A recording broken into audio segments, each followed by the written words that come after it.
okay? The reason that we do it is because I cover enough material that I think that you need to handle to work with that week.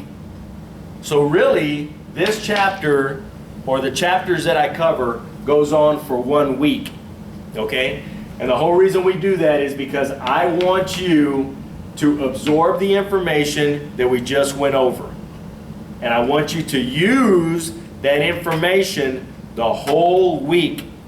I don't care if you have to go into stuff, you go into an old test that you did and just go in there and just start doing stuff with it. And it's something that you don't have to worry about. You don't have to worry about, well, if I mess it up, then, it's okay. But if you go through and you practice and you're practicing on your machine, it's like, you know what, I'm going to try that zoom in, zoom out. That's what I want you to do the whole week, and then start, doing these little things on the visualizers, learning to do some of the lessons, some of the things that we're talking about later on when we start getting more in depth with the software itself. So that's the whole reason that they're talking about, take breaks is good. We don't really take breaks. When I teach a class on Mondays, we're going to go through the whole thing of what I think that you need to learn that week, and then the lesson carries on for the rest of the week, okay? So don't think that the lesson ends there, it goes on the rest of the week, okay? And the whole reason is because, I don't want you to feel overwhelmed by covering 9 chapters in one night. And you'll understand why once we get into some of the other chapters, because they can be a little overwhelming because there's so much information to cover. So I don't want you to get overwhelmed. The second breaks are good for the lesson player. When you re-enter Eclipse, you'll reselect your username, then you play the next lesson that you have installed, whatever. It helps keep your lesson separate from the original tutorial files. Doing so will let you reinstall any lesson and play it as if for the first time. So if you go through and you start messing with some of the exercises at the end, and it's like, oh man, I wanted to do that again, but I can't remember how to get back to that thing. No big deal. You go to Help, pull it down, install Lesson Player, install the whole thing again, which is the left arrow, shift arrow down, put them all in there again, and it puts the thing in there again. So you can't mess these things up. You can't. I mean, I'm sure you can, but really you can't. So as long as you can go into the Help and install Lesson Player again, you can keep installing them, and you can go through and mess with those things as much as you want to. So, you're not going to mess them up. You can just keep reinstalling them. Any questions? Not yet. You in the back. No. Okay. Now we're going to talk about printing, okay? Which is another basic thing that you do, but you do it a lot, and you do it almost every day, because if you're taking tests, you're going to be printing, okay? So you don't have to make a separate file, go into, something totally different, a Word, thing or whatever. You can do it straight out of Eclipse, and the command for print is Alt-O, okay? So when you press Alt-O, this is what comes up. That's what you're going to see right there, okay? So what it does is it tells you what kind of printer you have on your computer, which you should have the school printer, and you should have, I guess, your home printer if you have a printer at home, okay? So it should tell you everything right here, okay? So for those of you that, and I'm going to go through it, kind of slow, as if you've never printed before. So those of you that have printed, just kind of bear with me, because I want to make sure that you know exactly what's going on, okay? So, if for some reason you have, and you'll kind of see, let me get back out of here. Okay, so you're in this print command. I have about 3 printers, okay? I think that are installed on here. I have 2 at work and 1 at home. Okay, and you'll kind of see, kind of when I open it. So say you're in here and it's like, I've got, two printers. I have the one at school and I have the one at home, but it's showing me the one at home, but I need the one at school. No big deal. The way that you find it is go into Setup, left click Setup, go into right here, and then it's going to show you all the printers that you have on that thing. Another good thing to have is the PDF writer. And if you don't have it, then you can Google it and download it onto your computer to where you can make PDF files. And the name of the file is Qt PDF. So it's exactly like that, Qt PDF. So whenever you have Wi-Fi or whatever that you can go on to the internet, whether it's at home, school, blah, blah, blah, Google it, click on it, and install it onto your computer. Qt PDF. You're gonna need it, guys. You're gonna need it.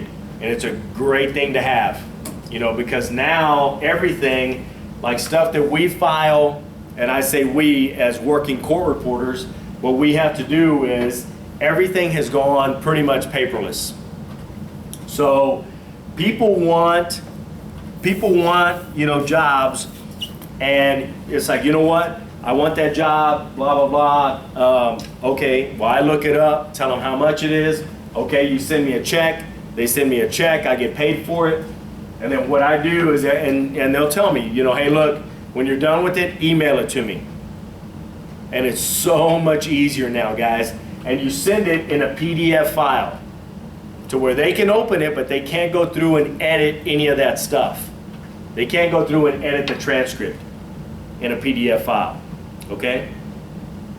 Very important, because you don't want them altering your files. You don't want them going through and changing stuff and your name is on that thing, okay? And PDF files won't let you do that.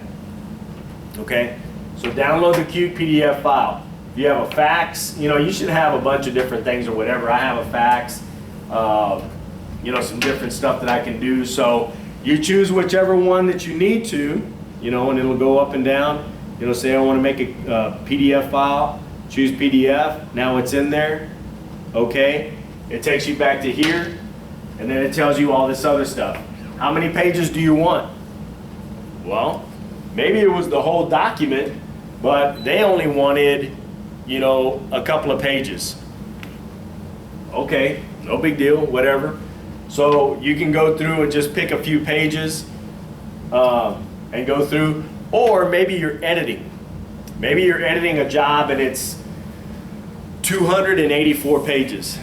And you're like, gosh almighty, you know, I've been working on this job and I've got 180 something pages done. You know what, I'm just tired of working on the computer. I think what I need to do is take a little break, and then what I'm gonna do is proofread for a while.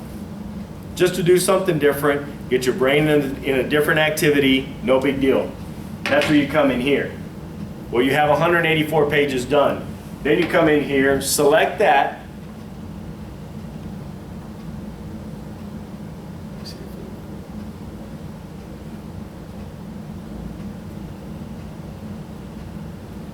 It'll kind of highlight it right there. It's like, you know what? I need 1 through 184. So now it's going to print the first page through 184. It should just be one volume, so you shouldn't have to mess with any of that other stuff. You just want one copy, then you press OK, and then it starts printing. Okay? What you don't want to do is, if you've never printed before, say, you know what, I need to print 1 through 184. Okay, so I push 184, enter. Well, guess what it's going to do? It's just going to print page 184, because you didn't put 1 through whatever. You just put 184 pages. Well, it doesn't know. It says what this thing is asking, what this thing is reading is that, you know what? He just wants page 184. So that's all it's going to print is page 184. Okay? Say you want to go to the end of the document, and I'll show you how to do that, and it's real easy to do that, but say you don't want to mess with it. You just want to go 1 to the end of the document. You can do it like that too. 1 till. and it should print the whole document. But say you want, you know what, well, I did a job, I did 3 separate jobs on this thing, and I wouldn't know why you want to do it, but you can. I'm just going to show you how you do it. You know what, I want to proofread pages 1 through 15, and then, comma, 25 through 54. So that's all it's going to do. It's going to print pages 1 through 15. Then it's going to do 25 through 54 instead of doing 1 through 54, and you waste all that paper on pages that you're not even going to do anything with. So if you've never printed before, this is a few different ways of printing that you can do, you know, or whatever. Did you put something between the 15 and the 25? As a comma? Yeah, it's a comma. Yeah. Because if not, and that's a good question. She asked if there was something in between the 15 and the 25, and yes, because if not, now it's going to print 1 through 1525. So now it's going to print the whole doggone document, and you know, just by putting in that comma, huh? Oh, so probably ends some extra money. Yeah. So I mean, it's just gonna keep going, and all it's gonna do is just go from there to the end of the document. Okay. But if you just want to print the whole document, and you know that you want to print the whole document, once you press Alt-O, it already tells you. You want to print the whole document? Yeah. Okay. Make it easy. Bam. Boom. You're done. Okay. Okay. There's also some things that I need to show you too. Okay, so I'm going to go back out of here. When you're printing, you have to be real careful, and my computer does it too, and I kind of learned the hard way. But when you're ready to print, you press Alt-O. It brings you to the print command right here. I want the whole thing. Okay, no problem. But what you need to be careful of, go into Setup, go into Properties, and make sure down here on Print Quality, you usually want to do Fast Draft. Because what it's going to do is a lot of times, and it may not do it on yours. I know it's done it on all 3 of my printers for some reason. Maybe it's my computer, maybe it's all 3 of my printers, maybe it's every printer, I don't know. But say you buy a printer that can do 45 pages a minute, okay? When you come in here and on the print quality it says normal, it's gonna go really slow. And it'll do about 1 page a minute. It's ridiculously slow. So then if you're doing a job that's 184 pages, it's gonna take you 184 minutes to print that whole job. And if you have that kind of time, you're awesome. That's unbelievable. Cancel it. But yeah, so what you want to do is cancel it on your printer, and there's usually like a printer button that has like a red X on it, or a cancel that whole thing, and you know, go in, and a lot of times what it'll have is down here in your little window thing, it'll have like a little printer. You know, if you're printing, it'll have something down here that has the little printer. Click on that printer and make sure that it's not in there. If it is in there, left click on it or right click on it, and it's going to ask you if you want to delete, you know, that job from the printer. Yes, you do. It's going to delete that job from the printer and stop that whole job. No big deal. Go back into the job, press Alt-O, Setup, make sure that your printer is correct, Properties, Print Quality, Fast Draft. Okay? Make sure that that Fast Draft is on, because if not, then you're going to be sitting there. If your printer does 45 pages a minute, then really to do 184 pages, it should only take about 5 minutes to do it. It's 45 times 5, 20, whatever. But I mean, it's going to take about 4 or 5 minutes if your printer does 45 pages a minute. Even if it only does like 15 pages a minute, It's still gonna be quicker than the 1 page a minute that you're doing on the normal draft, okay? So be real careful with that. So if it's going real slow, a lot of times that's what it is. It's the print quality is not on the right setting, okay? Any questions about that?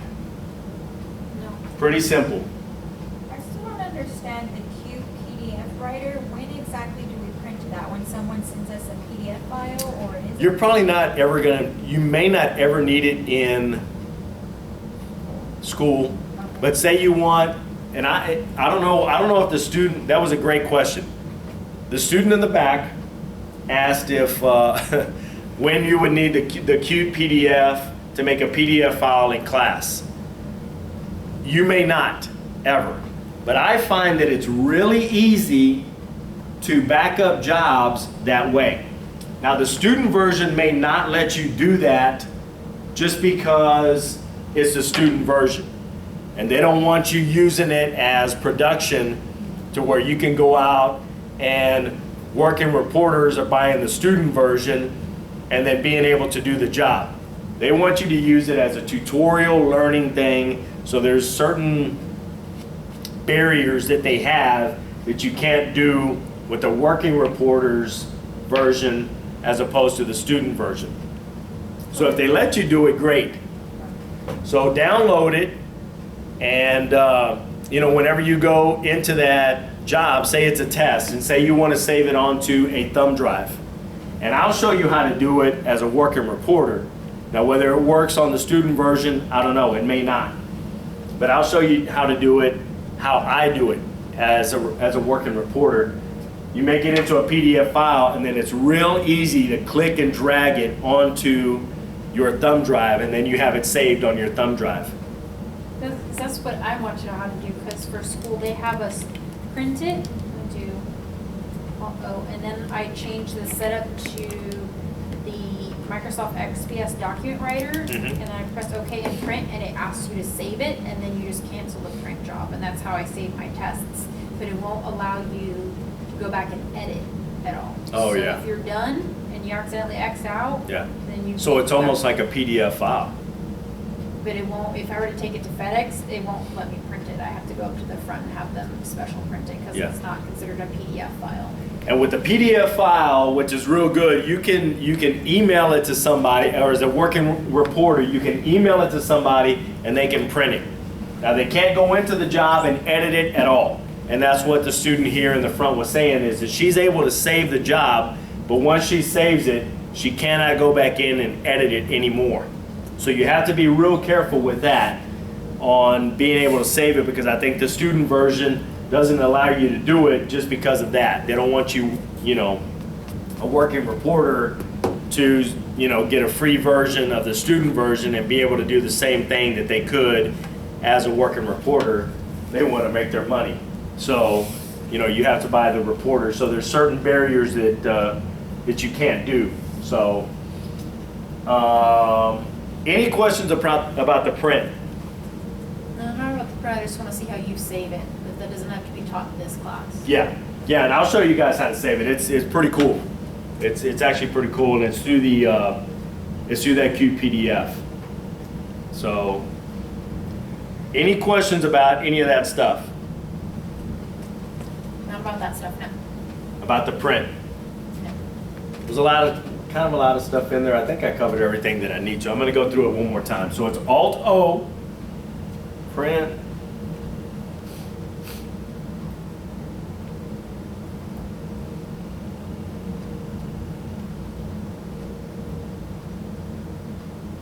You shouldn't have to mess with any of this stuff. It should be good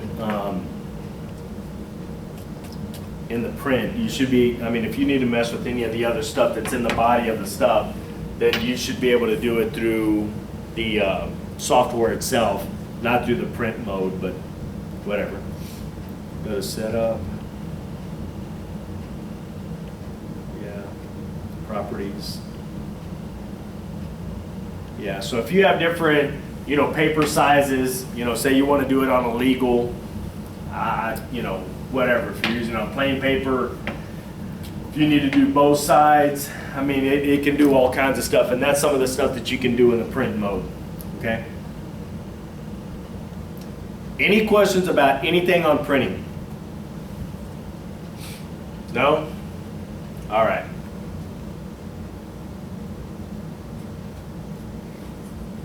Okay, additional items worth noting at this time. One, table of contents, a detailed outline of this tutorial. One, facts, if you are any question you may. I've done that. Yeah, yeah. And that's what this is. The facts is the frequently asked questions, okay? And you can kind of go through there and find some of the answers to questions that you might have about some of the stuff. I'm not going to teach you it, but I mean, say, you know, you want to learn Spanish, I mean, you want to do it in Spanish and, you know, blah, blah, blah. They have a bilingual demo that you can do. I'm not even...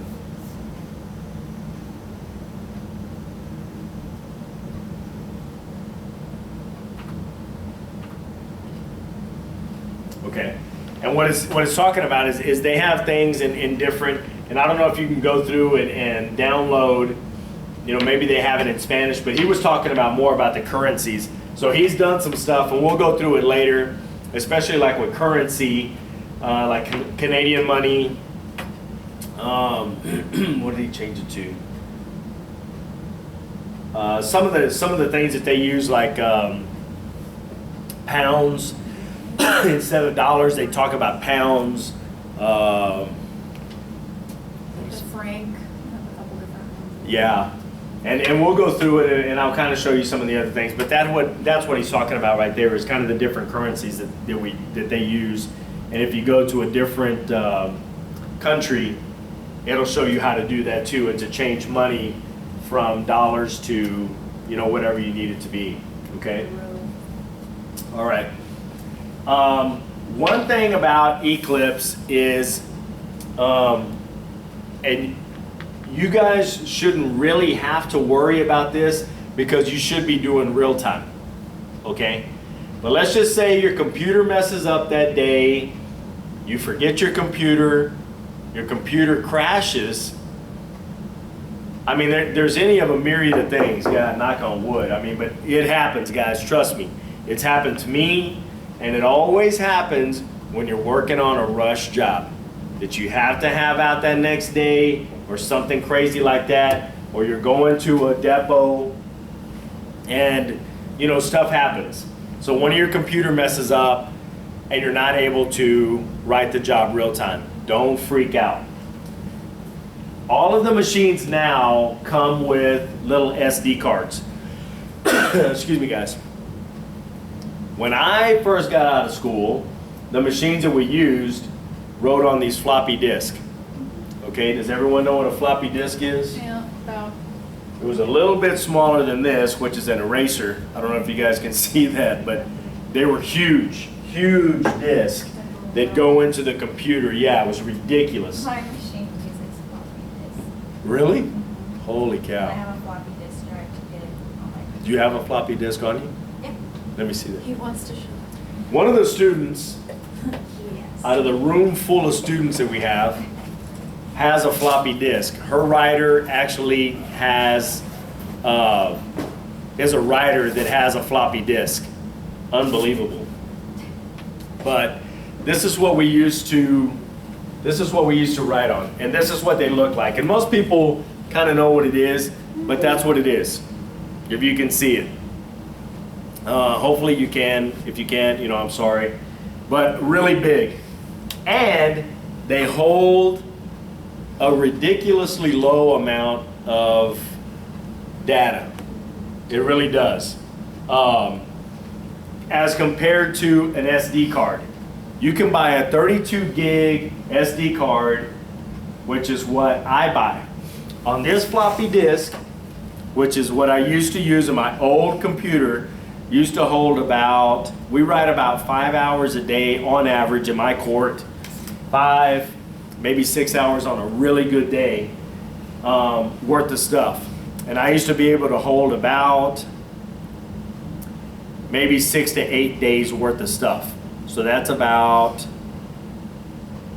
36 hours worth of stuff on this ridiculously huge floppy disk. Now you have a floppy disk, an SD card, and I know it's kind of, this is on some earphones, but this is about the size that it is. If you can see that little bitty thing, it's a warning thing, but it's not really an SD card, but it's about that size. The one that my computer uses. It's a 32 gig SD card. And I can write, doing about 5 to 6 hours of writing a day, I can do about a year to a year and a half worth of work on that SD card. So if they ever make an SD card this size, you'll never have to buy an SD card again in your life. This thing should hold ridiculous amounts of data if you get an SD card. Now that was a floppy disk. This is 2 terabytes worth of data storage. 2 terabytes? Terabytes. Is that's an SD? It's an external hard drive that holds 2 terabytes, and it holds my 2 entire computers right now and over 8 USBs, and it's only 1% full. 2 laptops, everything off my laptop, and 6. I had never seen this before, but what this is, and I don't know if you guys can really see it, but this is a external hard drive. And actually I have one. I just don't know how many terabytes. The terabytes is bigger. It has, and terabytes are ridiculously big, ridiculously. And what I do is I back up to this external hard drive about once. I don't do it as often as I should. I do it about once a month. You should do it about once a week, depending on how much work you're cranking out or whatever, but once a week to 2 weeks or whatever. So just depending on what you need it for, okay? And but the SD cards, I kind of got a little off track or whatever. Actually, you know what? I'm sorry, guys. Here's an SD card right here. So I can pull mine out of my machine. No, and it's okay. And here it is. If you can see that, that is I think that's a 32. Yeah, 32 gigabyte SD card right there. Holds ridiculously large amounts of information. So what I do is I write, like I said, for a year and a half, it'll hold information, and that's writing my notes and what's called WAV files. My WAV files is I record everything that's being said in court. Those are my WAV files. And we'll kind of go through that later on in the software. But let's just say, just for argument's sake, I'll go into it more in depth when we get to it. But let's just say, for argument's sake, I'm doing a transcript, and back in the day, we used to record everything on cassettes. So you had to rewind the cassette, to where the place you wanted, find the place, blah, blah, blah, where it says, several visualizer representations. So you'd have to use the search and find to find, what page it was ridiculous, guys. You spend ridiculous amounts of time just trying to find the space on a cassette. Now what you do, it's so much more advanced that now what you do is it has these WAV files. You put your cursor right here, you push play, and it starts playing right there. You don't have to worry about rewinding, finding it, blah, blah, blah. You want it to start right there, you put your cursor right there, you push Control J, that puts on your WAV file, and it starts playing. It is amazing, how far they've come with this software. You in the front. It's probably not part of our basic class. Yeah. But I bought a used machine. It's a Mirror A3, so it has the audio recording built into the machine. I've always wanted to know if I can pull the audio and if I can get it to match and line up. It may not do it just because you have the student version. And one of the students, if you couldn't hear what was being said, one of the students has a Mirror machine, which has the capability of doing it. It's a Reporter's Edition Mirror, and hers has the capability of doing the WAV files. It does all the audio recording as soon as I turn it on, it starts recording. And she's saying that it does the recording on the files as soon as she turns it on. And she's asking if she's able to listen to it, and I don't think you are in the student version. I don't think it allows you to do it. Now, if she were to write a job and read it into my computer, then it probably would. It probably would go through and you can listen to it or whatever.